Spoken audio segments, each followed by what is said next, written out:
এর বিরুদ্ধে বেশ কিছু অভিযোগ আছে, গুম, খুন, তারপরে আপনার অপহরণ, এই ধরনের বেশ কিছু অভিযোগ আমাদের প্রতি আছে। তা আমি আপনাদের মাধ্যমে দেশবাসীকে জানাতে চাই যে র্যাব সৃষ্টির পর আজ পর্যন্ত যে সমস্ত জনগণের যারা র্যাব দ্বারা নির্যাতিত বা অত্যাচারিত হয়েছেন তাদের কাছে, এবং যারা হত্যাকাণ্ডের শিকার হয়েছেন, যেমন নারায়ণগঞ্জে 7 খুন সহ যারা র্যাব কর্তৃক হত্যাকাণ্ডের শিকার হয়েছেন তাদের পরিবারের কাছে আমরা দুঃখ প্রকাশ করি এবং ক্ষমা প্রার্থনা করি, এবং পাশাপাশি এই সমস্ত ঘটনার সুষ্ঠু তদন্তের মাধ্যমে এর বিচার যাতে হয় সেটা আমরা প্রত্যাশা করি। অন্তর্বর্তীকালীন সরকার গুম খুন কমিশন করেছেন, আন্তর্জাতিক অপরাধ ট্রাইব্যুনাল এই ধরনের অপরাধ কগনিজেন্সে নিয়ে এর বিচার কার্য পরিচালনা করছেন।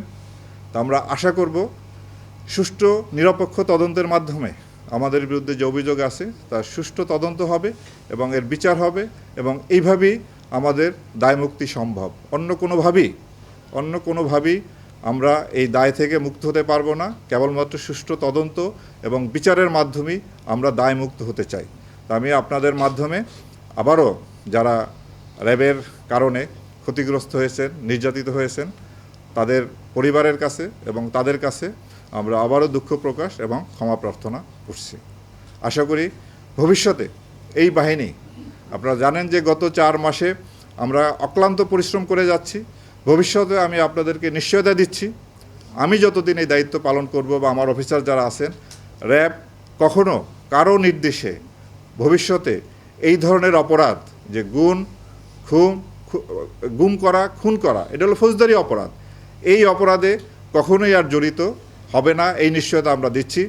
তারপরও যদি কোনো সদস্য নিজ দায়িত্বে কোনো অপরাধমূলক কার্যকলাপে জড়িত হয় তাদের বিরুদ্ধে আমরা কঠোর আইনগত ব্যবস্থা নিব, যেটা 5ই আগস্ট পরবর্তীতে আমরা নিয়ে আসছি। তা আমি আপনাদের কাছে বিনীতভাবে অনুরোধ জানাবো, আপনারা আমাদের এই দায়িত্ব পালনের ক্ষেত্রে আমাদের এই কাজে সহায়তা করবেন, এবং আমরা জনগণেরও সহায়তা প্রত্যাশা করি।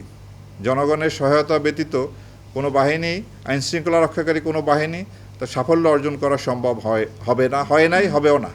তো সুতরাং আমরা ভবিষ্যতে এই সহায়তা পাবো এবং আপনাদের সাহায্য সহযোগিতা নিয়ে আমরা এগিয়ে যাব একটি সুন্দর একটা বাংলাদেশ বিনির্মাণে, একটা অপরাধ যাতে নিয়ন্ত্রণে থাকে, বাংলাদেশ বিনির্মাণে আমরা সবাই একসাথে কাজ করব। মাদক এই পর্যন্ত আমরা উদ্ধার করি র্যাব সৃষ্টির পর থেকে, এবং প্রায় 1.5 লক্ষ মাদক অপরাধীকে আমরা গ্রেপ্তার করতে সক্ষম হই।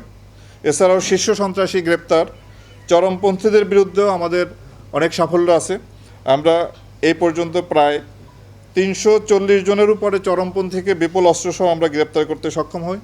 আমরা সুন্দরবনে যে জলদস্যুদের একটা প্রভাব ছিল, জলদস্যু দ্বারা ওই এলাকা আক্রান্ত ছিল, সেই জলদস্যুদেরকে বিরুদ্ধে অভিযান পরিচালনা এবং পরবর্তীতে তাদেরকে আমরা আত্মসমর্পণের উদ্যোগ নেই, এবং তার আত্মসমর্পণ করার ফলে ওই এলাকার অপরাধ কিছুটা নিয়ন্ত্রণে আসে। আমরা মোবাইল কোর্ট পরিচালনা করে আসছি। সামাজিক নিরাপত্তা নিশ্চিত করার জন্য আমরা বিভিন্ন সময় এই কাজগুলো আমরা এখনও চলমান আছে। আমাদের বিভিন্ন ধরনের আইনশৃঙ্খলা উন্নয়নের পাশাপাশি এবং আইনশৃঙ্খলাটা যাতে সাস্টেনেবল থাকে সেই জন্য সেই কাজগুলো আমাদের নিয়মিতভাবে আমরা করে আসছি, এবং এই পর্যন্ত আপনারা জানেন যে র্যাব সৃষ্টির পর থেকে এই পর্যন্ত 35 জন র্যাব সদস্য তাদের দায়িত্ব পালনের ক্ষেত্রে গিয়ে নিহত হয়। আমরা র্যাবের যে সদস্যদের আভ্যন্তরীণ শৃঙ্খলার ব্যাপারে আমরা একটি কঠোর অবস্থানে আছি। আমরা র্যাবের যে সমস্ত সদস্য তারা আইন হাতে তুলে নেওয়া কিংবা তারা যদি অপরাধ কর্মে জড়িত হয়, আমরা তাৎক্ষণিকভাবে তাদের বিরুদ্ধে আমরা কঠোর ব্যবস্থা নেই। এই পর্যন্ত প্রায় র্যাবের 58 জন কর্মকর্তা এবং 4235 জন সদস্যকে শৃঙ্খলা ভঙ্গের জন্য অভিযুক্ত করে তাদের বিরুদ্ধে শাস্তিমূলক ব্যবস্থা নেওয়া হয়। এবং আপনারাও জানেন যে গত 5ই আগস্ট অন্তর্বর্তীকালীন সরকার দায়িত্ব নেওয়ার পরে আমরা আমাদের র্যাব বাহিনীর কিছু সদস্য যারা অপরাধমূলক কার্যক্রমের সঙ্গে জড়িত হয় তাদের বিরুদ্ধে আমরা কঠোর ব্যবস্থা নেই। এই পর্যন্ত 16 জন সদস্য, গত 4 মাসে 16 জন র্যাব সদস্যকে আটক করা হয়, এবং তাদের বিরুদ্ধে ডাকাতি, চাঁদাবাজি, মাদক ব্যবসার সাথে সম্পৃক্ততার অভিযোগে এবং ছিনতাইয়ের অভিযোগে তাদেরকে আটক করা হয় এবং তাদের বিরুদ্ধে ফৌজদারি মামলা দায়েরপূর্বক আইনানুগ ব্যবস্থা গ্রহণ চলতেছে।